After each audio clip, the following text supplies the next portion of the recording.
Bismillahirrahmanirrahim. Assalamualaikum warahmatullahi wabarakatuh. Apa kabar para peserta tes CASN, baik jalur CPNS maupun PPPK ya.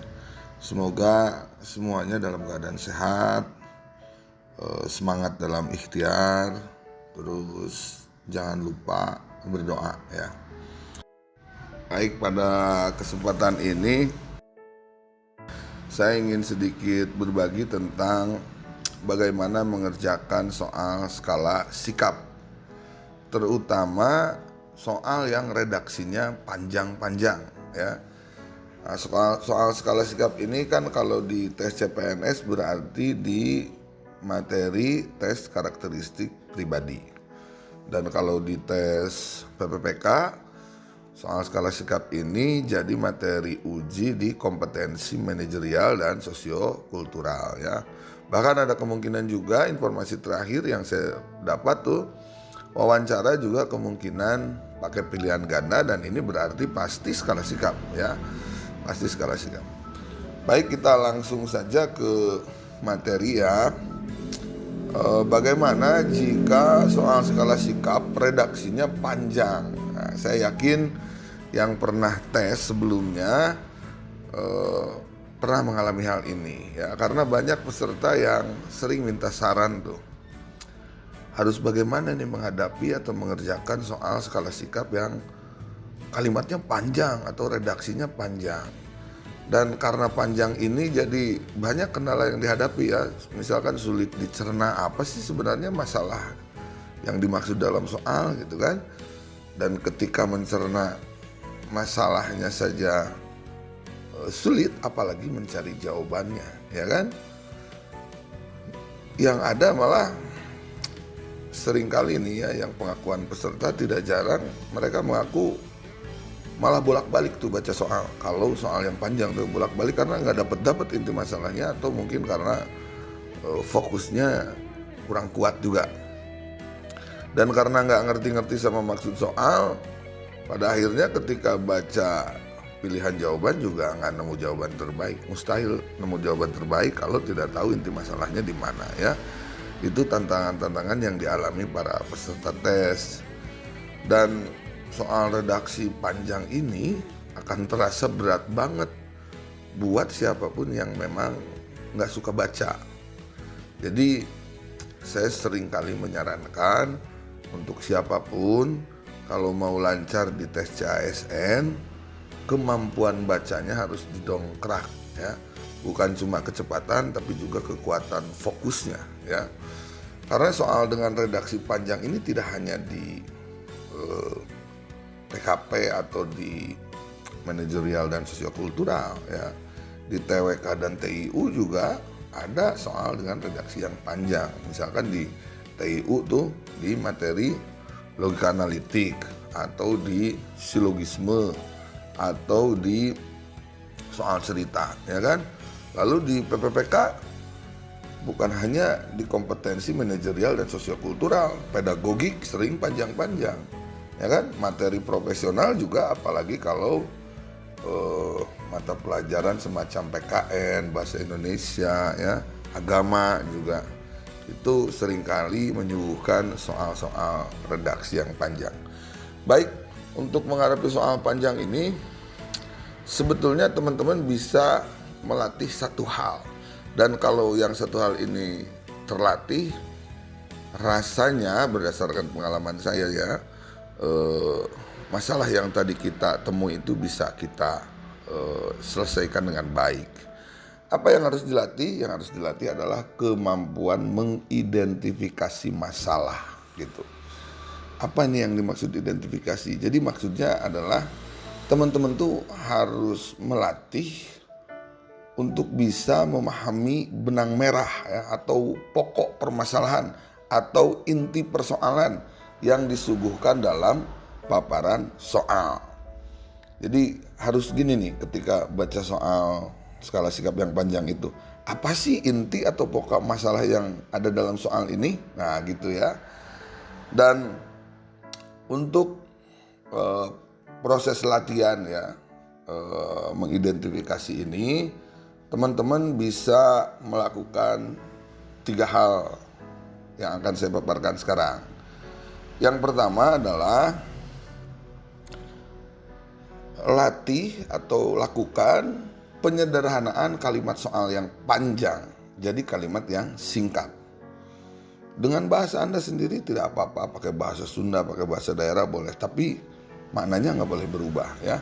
Anda harus memahami fokus permasalahannya apa sebenarnya. Kalau sudah dapat, ubah tuh jadi kalimat yang pendek, kalimat yang panjang itu ubah jadi kalimat yang sederhana.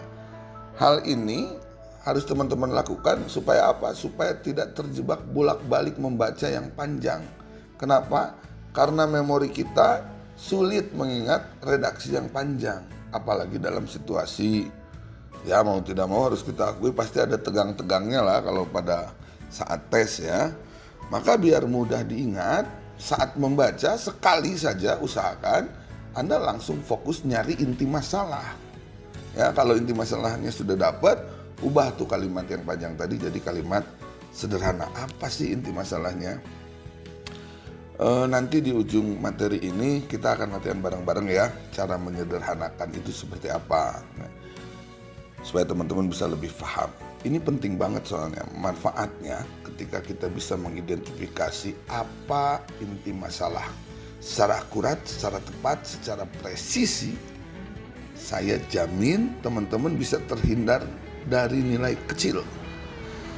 Jadi nilai 1, 2, 3 rasanya bisa dihindari dengan kemampuan mengidentifikasi masalah secara akurat ya. Tapi sebaliknya nih, kalau teman-teman kesulitan atau bahkan gagal mengidentifikasi pokok masalah, inti masalah, tidak akurat ketika mengidentifikasi inti permasalahan, itu benar-benar terancam dapat nilai kecil ya. Ya agar lebih jelas tonton video ini sampai selesai ya, karena di akhir nanti kita akan latihan bareng-bareng. Melalui latihan nanti akan kita pahami sejauh mana efektivitas sekaligus resikonya sebesar apa yang berkaitan dengan kemampuan mengidentifikasi masalah ini. Gagal mengidentifikasi, nilai terancam kecil. Akurat mengidentifikasi, bahkan Anda bisa mempunyai gambaran jawaban terbaik sebelum Anda baca pilihan dari A sampai E ya. Nanti kita coba latihan di akhir video ini ya. Itu yang pertama ya, untuk mengidentifikasi masalah teman-teman harus latihan menyederhanakan kalimat yang panjang tadi jadi kalimat sederhana. Yang kedua, saat melakukan penyederhanaan di tahap yang tadi pertama ya, menyederhanakan kalimat, mohon perhatikan kata-kata keterangan yang ada. Jangan hanya terpaku pada kalimat efektif ya, subjek, predikat, objek. Jangan hanya terpaku ke sana. Anda harus peka, kita harus peka pada kehadiran setiap kata dalam soal. Jangan pernah berpikir ada kata hadir dalam soal skala sikap itu nggak sengaja atau nggak dipikirin sama si pembuat soal. Nggak mungkin itu ya. Pembuat soalnya pro nih ya, bukan yang baru belajar nih. Saya kasih contoh misalkan Budi marah dengan Budi sangat marah. Nah, tentu akan berakibat pada nilai sikap yang berbeda kan dua kalimat tadi. Walaupun bedanya cuma satu kata, yang satu tanpa sangat, yang kedua ada sangatnya tuh. Budi marah dengan Budi sangat marah ya. Padahal hanya beda satu kata tapi pasti nilai sikapnya berbeda. Contoh lain misalkan pimpinan marah besar dengan pimpinan marah. Cuma beda satu kata besar, tapi pasti beda dong nilai sikapnya ya kan. Manajer Anda kecewa berat dengan manajer Anda kecewa. Nah, atau sedikit kecewa. Kan lebih jauh berbeda tuh, nggak bisa kita samakan. Nah, kalau teman-teman cermati, kata-kata keterangan tersebut itu kerap muncul di redaksi soal skala sikap. Buat apa sih? Ya sebetulnya untuk menggiring redaksi soal tersebut ke salah satu nilai sikap ya. Saya istilahkan kata-kata atau keterangan-keterangan ini sebagai unsur aksentif. Apa nih unsur aksentif? Itu istilah saya aja ya. Unsur yang memberi penegasan ya. Nanti kita akan cari bareng-bareng, latihan bareng nanti ya di ujung, mana nih unsur aksentifnya dari redaksi soal atau dari opsi jawaban. Kalau Anda tidak peka pada kehadiran unsur-unsur aksentif ini, pasti sulit mengidentifikasi secara akurat, mengidentifikasi masalah secara tepat ya. Itu yang unsur aksentifnya. Lalu yang ketiga, yang pertama tadi sederhanakan, yang kedua cermati unsur aksentif, yang ketiga coba lihat posisi Anda dalam kapasitas sebagai apa ya. Jadi posisikan Anda terlibat langsung dalam soal. Kalau di soal ada cerita tentang seseorang, anggap seseorang itu Anda ya. Dan posisi Anda sebagai apa? Manajer kah? Staf kah? Bos kah? Karyawan kah? Atau tidak disebutkan? Nah ini penting. Kenapa? Karena tidak bisa kita samakan. Setiap kapasitas itu memiliki tugas pokok dan fungsi yang berbeda. Ada batasan masing-masing dari setiap kapasitas. Kalau nanti lewat batas, nilainya pasti kecil ya. Oke, coba saya simpulkan ya paparan yang tadi. Untuk menghadapi redaksi soal skala sikap yang panjang, Anda harus melatih kemampuan mengidentifikasi inti masalah ya, mencari inti masalah ya. Dan saat mengidentifikasi inti masalah ini, pokok masalah dalam soal, ingat 3 hal ya. Yang pertama, sederhanakan kalimat yang panjang tadi. Kemudian yang kedua, perhatikan unsur aksentif ya. Dan yang ketiga, cermati kapasitas Anda sebagai apa di soal ya. Kalau yang 3 ini dapat, insya Allah tuh hasil identifikasi Anda akan sangat akurat, akan tepat ya. Dan walaupun nanti kalimatnya jadi singkat, kalau akurat atau presisi atau tepat, maknanya akan sama dengan soal yang panjang tadi, walaupun akan jauh lebih pendek soalnya ya. Jadi kuncinya di presisi atau akurat. Biar lebih paham, kita langsung saja latihan ya. Baik, kita mulai latihan ya. Soal nomor 1, kita baca bareng-bareng. Pagi ini seperti biasanya Anda selalu sibuk dengan rutinitas di pekerjaan sebagai seorang customer service pada sebuah rumah sakit pemerintah. Ketika Anda sedang asik bekerja, datanglah seorang ibu-ibu tua yang ingin menanyakan prosedur penggunaan BPJS Kesehatan untuk proses rawat inap anaknya yang sedang sakit dan membutuhkan perawatan secepatnya agar sakitnya tidak bertambah parah. Setelah Anda menjelaskan panjang lebar dengan bahasa yang mudah dimengerti beberapa kali kepada sang ibu, namun ternyata ibu tersebut tampak sangat kebingungan dan mengatakan bahwa dia tidak mengerti sama sekali dengan prosedur yang Anda jelaskan. Bagaimana sikap Anda? Oke, ini soal panjang ya. Bahasan kita hari ini adalah bagaimana menghadapi soal panjang pada tes skala sikap nih, pada materi skala sikap. Yang pertama tadi apa? Sederhanakan. Kita sederhanakan nih soal yang panjang ini, dan ketika menyederhanakan, teman-teman harus ingat juga unsur aksentif sama kapasitas. Kita sebagai apa? Customer service, ya kan? Customer service tugas utamanya apa? Menghadapi itu konsumen, klien, ya kan? Pengguna jasa perusahaan kita. Artinya apa? Itu tugas utama kita, harus selesai di kita tuh. Nggak boleh dialihkan ke orang lain. Sesulit apapun, maka karena ini tugas utama kita, Anda nggak boleh alihkan pekerjaan ini kepada orang lain. Ya, karena kapasitas Anda customer service dan ini berhadapan dengan klien, dengan pengguna jasa perusahaan Anda ya. Itu satu. Lalu kita cermati aksen-aksennya. Kalau teman-teman nggak cermati aksennya dengan baik, bisa saja mungkin teman-teman menyederhanakan kalimat ini jadi apa ya?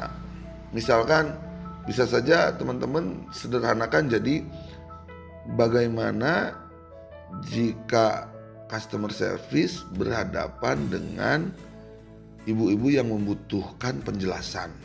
Misalkan seperti itu tuh. Tidak akurat penjelasan seperti itu karena tidak memperhatikan aksentif. Anda bisa bayangin kalau penyederhanaannya seperti yang barusan saya sebutkan, pasti itu jawabannya akan mencari pilihan yang pada dasarnya berusaha menjelaskan lagi agar ibu tersebut menjadi lebih paham. Ya kan? Tapi kalau misalkan unsur-unsur aksentifnya Anda perhatikan, mana saja nih unsur aksentifnya Anda bisa perhatikan, lihat.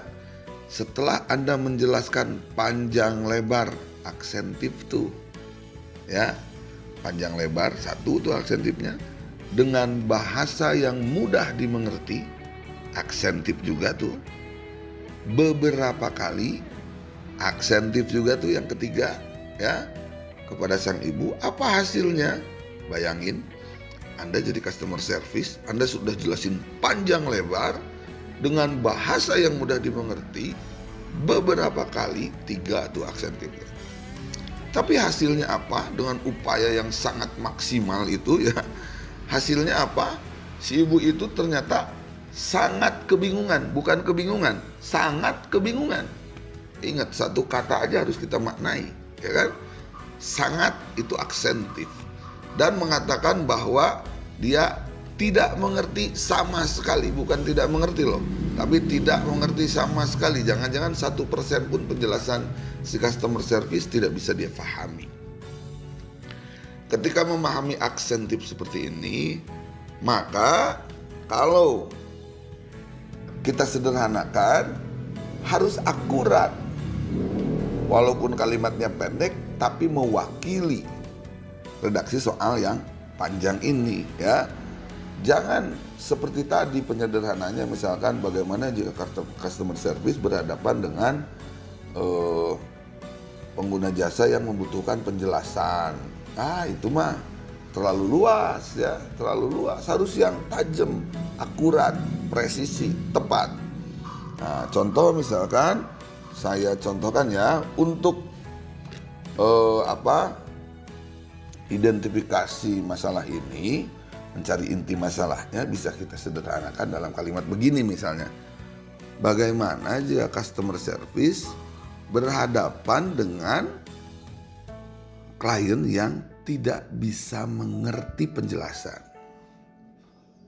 Bagaimana kita bisa ilustrasikan ke dalam konteks lain, tidak harus dalam customer service bahkan, ya.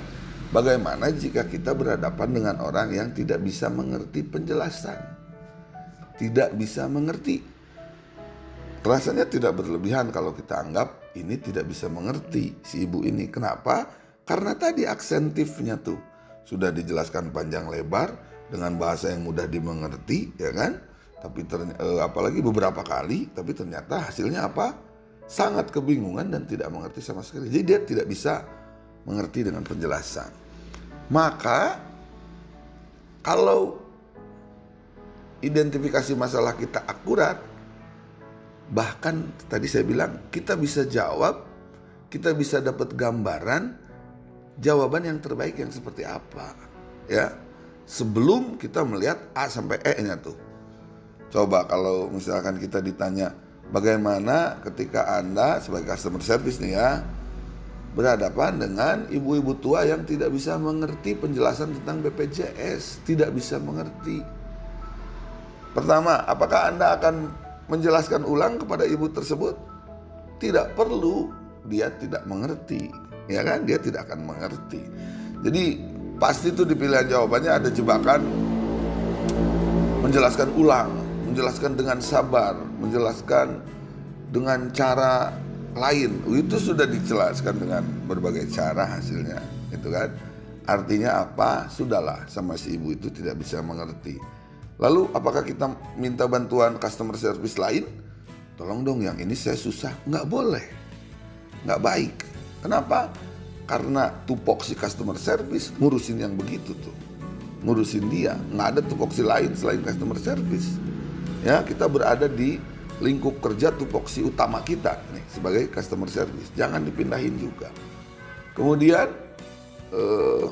alternatifnya apa kira-kira?